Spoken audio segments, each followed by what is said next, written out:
Hey, what's up, everybody? Did you know that 90% of us are bad breathers? And today we're going to find out exactly what that means. It affects every cell in our body, it affects all of our systems. It just exacerbates all of our chronic conditions like stress and high blood pressure and gut issues and anxiety. The list goes on. But today we're going to find out how breathwork can help you. I'm Risa Morimoto, your host. I'm an integrative nutrition health coach, and you're watching Modern Aging, where we chat about innovative and holistic ways to elevate our health and well-being as we age. If you're new to the channel, I'd love for you to subscribe. All you got to do is click on that little red button below with that little bell next to it to be sure to be notified whenever a new episode is uploaded. And we have a new website, so check us out at thisismodernaging.com. So my guests today are Harry Taylor and Amanda Laine. I'm super excited. They are one of the co-founders of InwardBreathwork.com. They're going to share with us the powerful practice and the science behind breathwork and how it can literally not only change your health, but change your life as well. So check it out.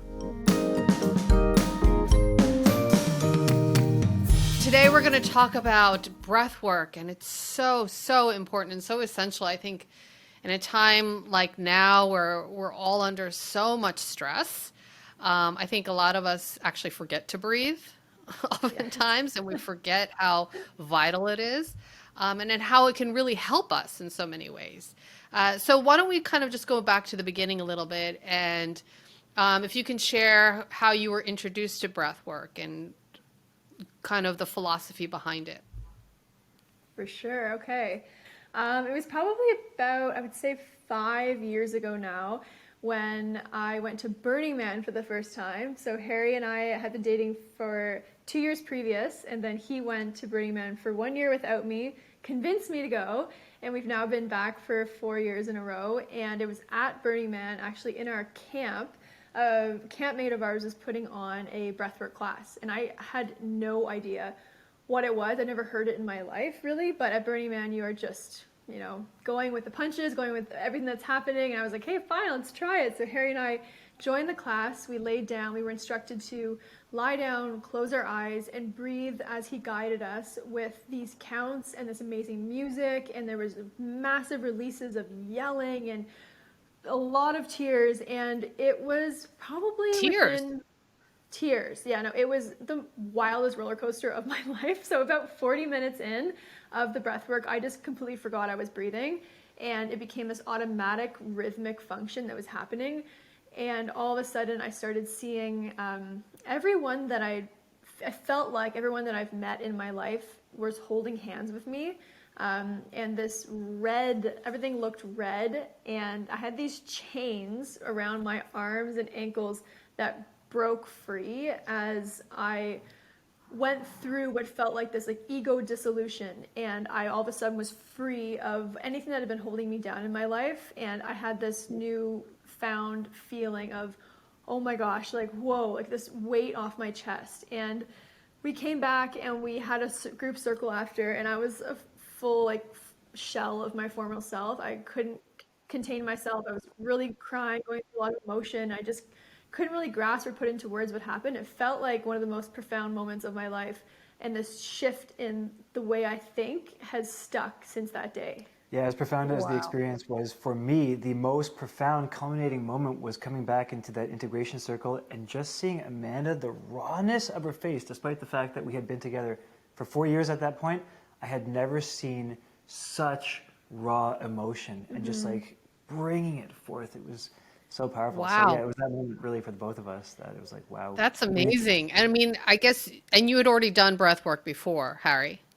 So I had done breath work, but it wasn't this upregulated. So we'll get into this at some point. There are basically two main branches of breath work. Yeah. Breath is a direct gateway and portal into our physiological system, our state, our nervous system. And the nervous system has two branches, the parasympathetic and the sympathetic. So I had been used to doing a lot of parasympathetic breath. Yogic breath. Just primarily through yogic practice. And we do this breath in yoga called Ujjayi breath, which is like a slow, controlled breath, and you're constricting your throat muscle a little bit. So it's just ensuring that you're breathing even slower, even fuller. So I was very much used to that, but this is a completely different different experience in which you are consciously ramping up the sympathetic so as to have these deep experiences of emotional release, of traumatic release, and of connection with like your highest and wholest self. Wow, that's intense. That is super intense. It was I, so wild. no, for real. I mean, but what's happening? Like, how does that remain in your system that you still hold on to that today?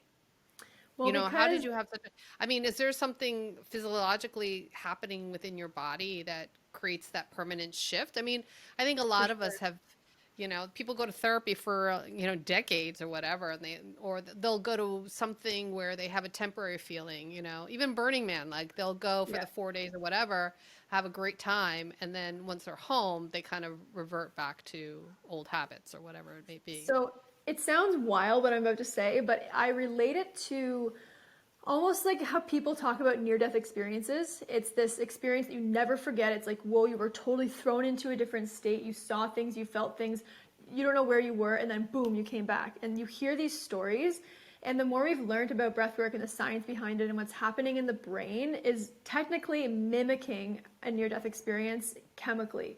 So when I was breathing in this really intense way, I was blowing off so much CO2, blowing off so much oxygen that the chemical balance of oxygen and CO2 in my body was changing. And what happens is that for the first bit of time when you breathe in that way, it's the adrenal response kicks in. You feel like the fight or flight kicks in. You're like, whoa, I'm super powered. Like I'm really charged up on my breath. And then, like I said, it was on around the 40-minute mark, which makes sense because when you breathe in that way for an extended period in time, what's happening is that your blood starts to be like, whoa, there's not enough oxygen in the body because a lot of it's getting blown off. I'm going to hold on to any oxygen that I can. So your blood becomes really oxygen saturated, but because of that, the oxygen's not going to be shared with your major organs or your brain. So it temporarily shuts down the oxygen flow to your brain, aka it shuts down the prefrontal cortex, which is like that thinking, analytical, egoic mind, which is the mind that always is chattering and annoying us on the day-to-day. That shuts down, which is similar to a near-death experience, and all of a sudden you're merging with consciousness, like the super consciousness, it feels like. Trace amounts of DMT are released in your brain, which is like an endogenous psychedelic, and you feel these mystical feelings. So I didn't know this until we started to, dive into this and make this our life's work. But at the time, it was exactly what I felt. So Wow. it's wild. So what's the minimum time that someone needs to do before they start feeling, I guess, going to that different level? I mean, I'm assuming it has to be at least 40 minutes. I mean, what's happening, between minute one and then 40 minutes?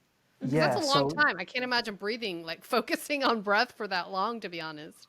it is a I long know. time. At like the 15-minute mark, though, you just kind of like fall into this cyclical rhythm of your breath, and it stops becoming. It's no longer an effort at that point. You're just breathing. You're just in tune with the physiology of your breath, and chemically, you start to fall into this state of meditation. Like Amanda said, there's a lot less oxygen to your brain. You have access to your subconscious, to these deep-seated emotions. So, between 0 and 5 minutes, that's the time it takes for the sympathetic to be activated.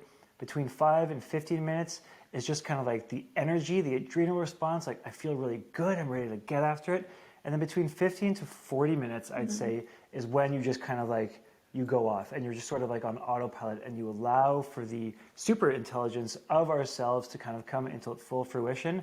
And then 40 minutes and beyond, that's where we do some really deep work. That's where the endogenous DMT is released in trace amounts and where we're able to access these deep-seated buried emotions that our day-to-day waking state of consciousness just refuses to handle. And these traumas that we bury so deep down inside, we can't really access them. We can't release these traumas unless we do the work that's necessary. So 40-minute mark, that's where you actually do some profound growth. But I'd say there's value in every step in between, whether you just want that short burst, like that caffeine boost, whether you want like a 30-minute reset, or whether you want like a full dive.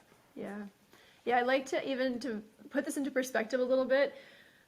Humans, when we go through a trauma or any sort of emotional distress, we just like bury it if we don't have a therapist to talk to, like many of us might not, or a loved one or someone. We just push it down. We're like, okay, like, whoa, what just happened? I have to go about my day. I have to make my appointments. I have to, life keeps going on, and we partake. But animals in the wild, like deers, for instance, if they are being chased out in the wild and go through a really traumatic event, they lay down in the bush and they shake. They go through like a trauma releasing exercise where they actually vibrate out what was their trauma, and they release it, and then they stand up and they're fine. And Wow. yeah, isn't that wild? And humans don't do that. So things like breath work, things like TRE, which is trauma releasing therapy, which is like actually getting yourself to a vibratory state through holding certain patterns, or through shutting down the prefrontal cortex, the thinking mind, we're going to pull up so much shit that we just have pushed. Damn. That's crazy. Is it kind of like, you know, meditation, right? For a lot of people, they try meditation and they just can't get there. They start to squirm. After 10 minutes, 15 minutes, whatever, and they try and they try and they just can't focus or let go. Yeah. So with the breath work, is it because you're physically doing something that Yeah. it's easier to kind of get into that state? Yeah, exactly. We always like to equate breathwork and meditation, and there are so many parallels that you can draw. But like, how many of us have downloaded that meditation app or have said, okay, I'm finally gonna do a meditation regimen. I'm gonna wake up every morning, I'm gonna do it. And then the monkey mind just goes, the chatter, we get discouraged, we get down on ourselves, and we end up just not doing it. That's what we noticed from meditation, and that's what really excited us about breathwork, is that it is like an active form of meditation. So what we're doing is, first of all, you have the breath, and you're doing this, whether it's parasympathetic or sympathetic, but especially with the sympathetic, it's very physical. So you're feeling that, and that is your sole focus of awareness. It really is something to anchor you into the present moment, number one. But number two, there is, like you said, a physiological change. There is a biochemical change in which we're really reducing carbon dioxide and oxygen, and that is very actively putting us in to the brainwave state, into the state of consciousness that it takes for experienced meditators to get into. We're just doing that, like it happens with just through the intense breathing. So it's Yeah, I think so many people get discouraged from meditation. Like I know so many of my friends, and even my mom's friends are just like, they're looking for the immediate result. They're like, I don't feel it. I don't know what it's doing. Like, am I doing it right? Or they're sitting in meditation, literally talking to themselves, like, am I doing this? Like, what? Yeah, Oh, I shoot. know. I'm thinking, like, everyone I think can relate to that. And that's why breathwork for me is so huge, because has a lot easier time meditating than I do. I am that person that's like, my brain. But having the anchor of, it's almost like a mantra, but your breath becomes your mantra, and all you're doing is focusing on it, and it becomes sensual. You feel your fingers tingling, you feel your arms tingling, you're like, whoa. auditory hallucinations, visualizations, like it's very somatic. You can actually feel, like you said, in real time yourself changing. And so just to have these somatic sensory touch points as anchors is really everything. Yeah. And we're not downplaying meditation at all. Like, meditation is so intensely powerful. But we akin this to meditation. It's very much like a meditation. And after the breath works, once your state of consciousness is primed for this meditative state, with our style of breath work, we love to throw on meditations and visualizations, affirmations afterward, because that's when you're primed to access your subconscious, to make real lasting change, like create new neural pathways to better yourself in whichever way that you want to. Yeah. So when you're doing that, for example, I think that this might be helpful for a lot of people who have like insomnia or sleep issues or other deep-seated issues, because a lot of it is the monkey mind, right? It's really hard for people to just turn it off. Yeah. So if you're doing this breath work, like, do you make that conscious decision, like, I'm going to try to turn off this monkey mind, like, so that when you reach that state that you can clear that pathway? Or is it just something that naturally happens? Do you know what I mean? So do you create a goal for yourself? It's so tangibly felt that, like, I could say, like, many people might sit into it and be like, oh wow, I had a really stressful day, I really need to calm my mind. And they might be thinking like, oh, I really gotta turn it off. But even if you went in not even thinking that, it's gonna happen. That's the coolest thing about it, is you will get to that state that the breath work might feel hard. It might feel like, whoa, you're still thinking about your day. Oh my gosh. And then by like song 3 or 4, boom, you're out, you're breathing. Our cues, we've worked with so many amazing therapists and hypnotherapists that have given us these subtle cues that just trigger people to pull them into this moment and into their body, into their mind, that by the time the meditation hits at the end, you're just like almost glued to the ground. So it's kind of yes to both your answers. I mean, it Yes. happens just without your conscious attention, but it really even makes it more powerful Yeah. when you do put a little bit of an intention behind your practice. Yeah. So if it's like, oh, I want to relieve the stress for the day, or like that conversation I had, like that was poisonous, I want to let go. Whatever it is, if you put the intention behind the breath work and then put your attention into the breath work, it'll just be that much more powerful. But what you alluded to with the sleep too is so powerful. Like it's one of the best tools to use for sleep, because yeah, we go to bed and we've been, cooking dinner, you're putting your kids to bed, like you're running around, you're doing laundry, then you're supposed to go to sleep. It's like, what? Like so many things happened up to that point that your mind is just running, and you have an arm in the sympathetic. Like we don't as humans know how to shut down the fight or flight and fully rest. Especially in this day and age, just the way that we're living in today's Yeah. society with the screens and technology, fast-paced lives, the diet that we eat, the pollution that we're faced with, like it's just, we're just Bombarded. constantly bombarded in that sympathetic state. Even when we Yeah. think we're relaxing, there's a toe in the sympathetic, like Amanda said. Yeah, so using a breathwork technique of like a really parasympathetic inducing box breath where you inhale for a count of 4, hold for a count of 4, exhale for a count of 4, hold at the bottom, and it's this box you follow. It's like a hypnotic box. And with Harry's like dreamy, deep voice and the music, you're just like, boom, you sleep and you stay asleep, which is the big thing. Wow, that's awesome. Are there certain ailments or like chronic conditions that this is actually really helpful for, like, high blood pressure, say, or I don't know, I'm assuming chronic stress, yes. But I don't know if there's certain things that, this is really ideal for. It is crazy. It is good for, I'd say, almost absolutely everything. It's like wild. the breath is like that fundamental core on which everything else rises. The breath is that fundamental unit of life force. And so if our breath is in any way constricted, so too to that degree is our life. The breath is a direct reflection and gateway into our physiology, our nervous systems. And through a nervous system, that arises everything, like our digestive system, our circulatory system, our immune system, our endocrine system, the release of hormones and neurotransmitters that give rise to our state of consciousness, how we feel about ourselves in this moment. So whether it's physical ailment, whether it's a mental ailment, stress, anxiety, depression, the feeling of loneliness, I truly believe that breathwork is the cure to that. And there's scientific evidence that's coming out and just showing it very much, very tangibly. Yeah, there's an amazing Chinese medicine doctor in Toronto. Has a wait list of like 8 months to get in to see her. And she's actually become a friend. She participated in our hot cold therapy and we guided her through the ice bath and she had her mind blown. And I actually have read a bunch of her books now. And in both of her books, she says, she's been like essentially everyone's last resort. They went to the naturopath, they went to the doctor, they went to this, they've tried medication and nothing's working. Like, what do I do? Her first thing she says is I lay them down at a table and I watch them breathe. And I watch them breathe for about 5 minutes. And I see, is their breath coming from their chest? Is it coming from their belly? If it's coming from their chest, then, like Harry said, their body thinks they're in fight or flight. So when you're in fight or flight, you're not digesting food properly, your mind is scattered, like your blood pressure, like your veins, everything. Your blood goes to different places.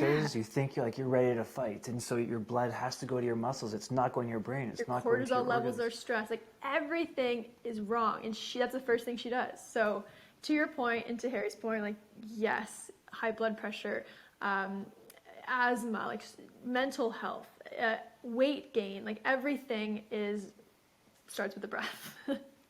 That makes so much sense. And it's like, oh my God, this whole time it was always so simple. And yet we've made everything so complicated and we just want to take a pill for everything, right? Exactly. It's so sad. So I would assume like after practicing this for quite a bit of time, your lungs get much stronger, and actually you're able to expand more, and your actual normal breathing pattern probably shifts. Yeah, definitely. We have certain breathing techniques that aim to expand the lungs, and it's been shown in scientific evidence that one of the number one biomarkers for a long-lived life, for longevity, is the size of your lungs, your lung capacity. So the more we exercise our lungs, the better we're going to be. We also can be better breathers. 90% of us do not breathe properly. But the amazing thing is that that can be fixed and reversed. And so there are certain techniques, certain foundational breathing techniques. We're supposed to breathe slowly, deeply from the diaphragm. We can learn to reactivate the diaphragm. We can retrain ourselves to breathe through the nose, not through the mouth. Never through the mouth, unless we're consciously aiming to activate the sympathetic nervous system through these particular sessions. So just so many techniques in which we can retrain ourselves to enter back into that parasympathetic, live through the parasympathetic. That's where just the feel-good emotions and states arise. Yeah, it's also your heart rate variability is a huge biomarker as well. So it's how much you can vary your heartbeats, and it's a really hot topic right now. People have all these wearable devices to track your HRV, but through breath work, you can really harness and get a higher HRV, which, like Harry said, is linked to longevity. Like having a high heart rate variability is going to make you live longer. And yeah, I just want to mention there's such a fascinating thing I've been learning about dysfunctional breathing. Like 90% of us are dysfunctional breathers, and of that, I think like 70% of us are over breathers, which is a huge issue. We're breathing through our mouth too much. And the more we read into this, James Nestor's book, Breathe, actually does a really good job of breaking this down. He's amazing. It's your homework to go out there and read Breathe by James Nestor. But he talks about how we're in this period of disevolution, which seems contrast everything that we're, as humans, evolving, we're growing, we're learning, but we're disevolving in the way that our head is shaped. So if you look at the skull of Homo sapien thousands of years ago and a skull to a modern Homo sapien, our heads are a lot smaller. Our brains have become bigger, and this larger brain is putting a downward pressure and taking up more room in our skull. So it's essentially eating into our nasal cavity. And when it eats into our nasal cavity, so then we have obstructed airways. So we're the first Homo sapien mammal of any kind that has breathing issues through snoring or that can die by choking on food. We're the only ones because our face shapes have become deformed. Also, in terms of food, it's crazy. We're the worst breathers in the animal kingdom by far. It was also exacerbated in the Industrial Revolution when we started to eat all these soft foods and we're not actually working our jaw muscles, strengthening this whole area. So it all becomes limp, and then our posture is poor. So this is all constricted. So it's just accumulated. We're the worst breathers in the animal kingdom. And again, if we're breathing poorly, everything else arises from that. Yeah, we're the only humans that have to get our back teeth removed, like our wisdom teeth. We don't have enough room for them. We're the only people that have messed up teeth. Like the jaw of an old ancient human was perfect teeth. Their jaw was out straight. They had beautiful jaw lines, and they could breathe so well. And it's like, I'm honest, I was reading it all and I'm like, oh my God, I'm a dysfunctional breather. Like I'm such a mouth breather. It's so sick. Like I'd be working at my computer and Harry's like, look at you. Like, I'm like, he's like, close your mouth. So I now close my mouth. I'm very cognizant of it. And then when I sleep at night, I actually tape my mouth shut because I've gotten so freaked out of how bad it is to mouth breathe. So tape my mouth closed, and my sleeps are now like a 10 out of 10. It's amazing the difference it's made. Oh, so you're a better sleeper now, you think? Oh, way better sleeper because I'm strengthening. Did you have problems before? Yeah, I would just wake up a lot. I'd be really dry, and throughout the day I'd find myself yawning a lot and just kind of tired.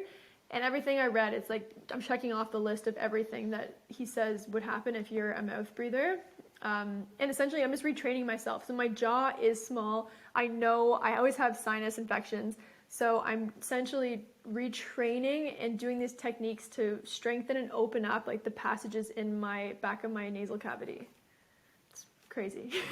That is crazy. That's amazing though. I mean, it's amazing that you could just retrain yourself without drugs and, you know, probably cure a lot of your chronic issues, right? Yeah.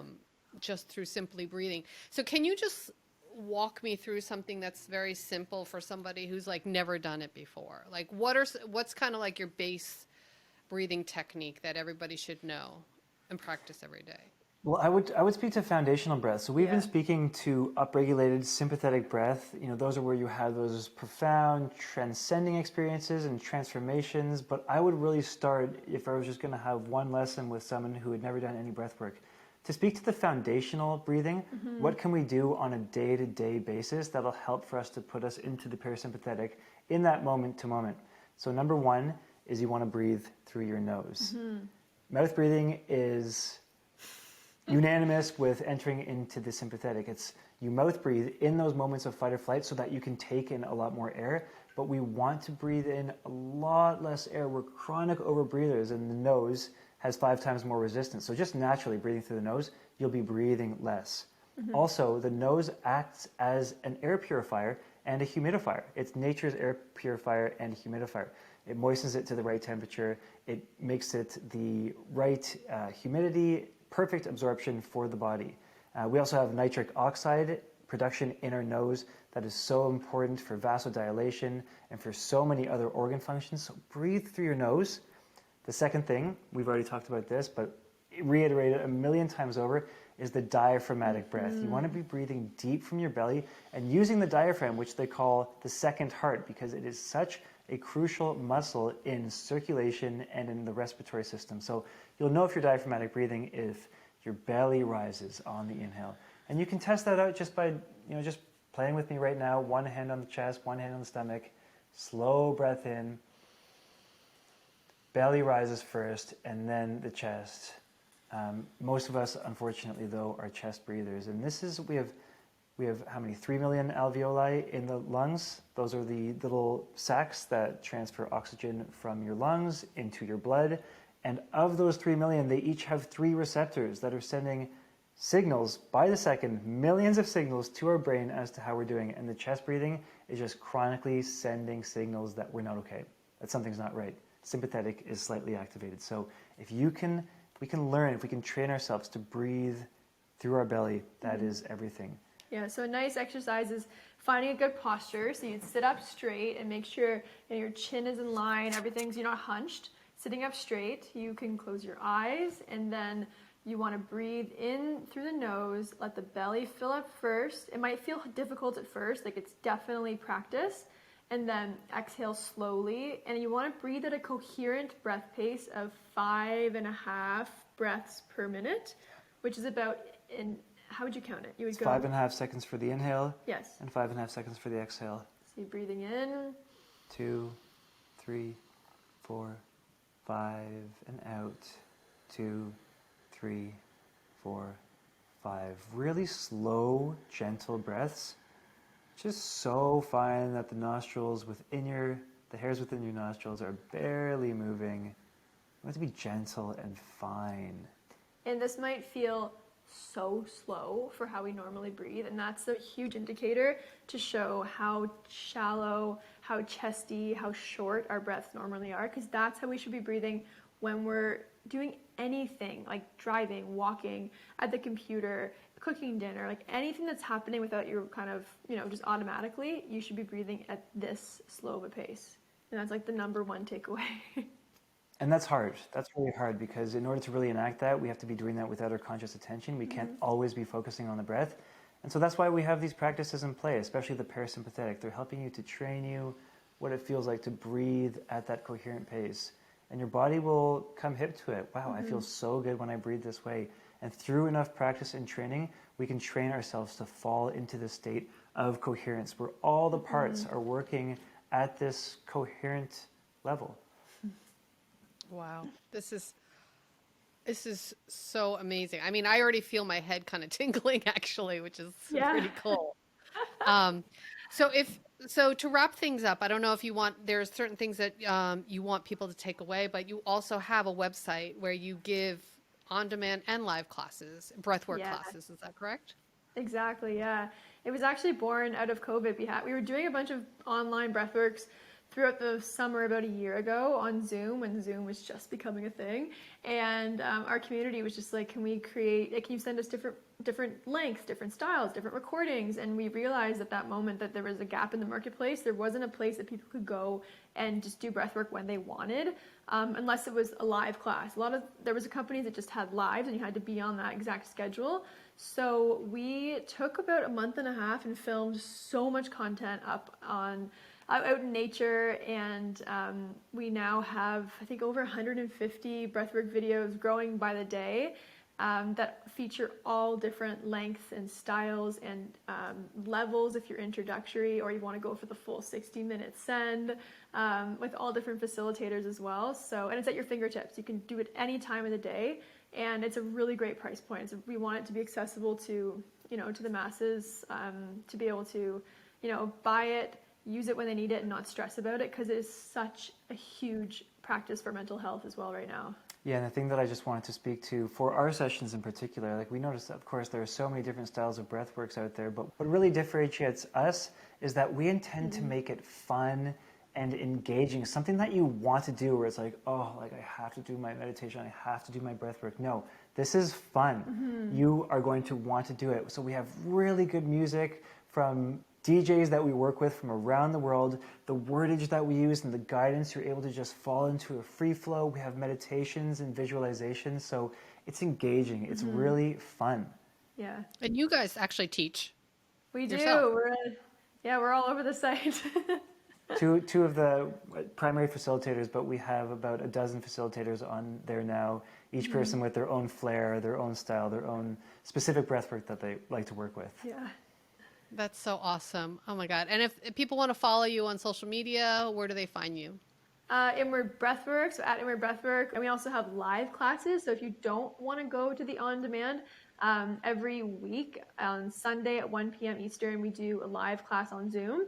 And that's a great way to start as well. You want to get a taste of what it's like. You want to meet the instructors. You want that community. That's the huge thing. Is people hang out after, they ask questions, and they build this relationship with each other. And right now, I think that's like the most needed thing. So you can also check that out, and that's on our Instagram. A lot of the information for that.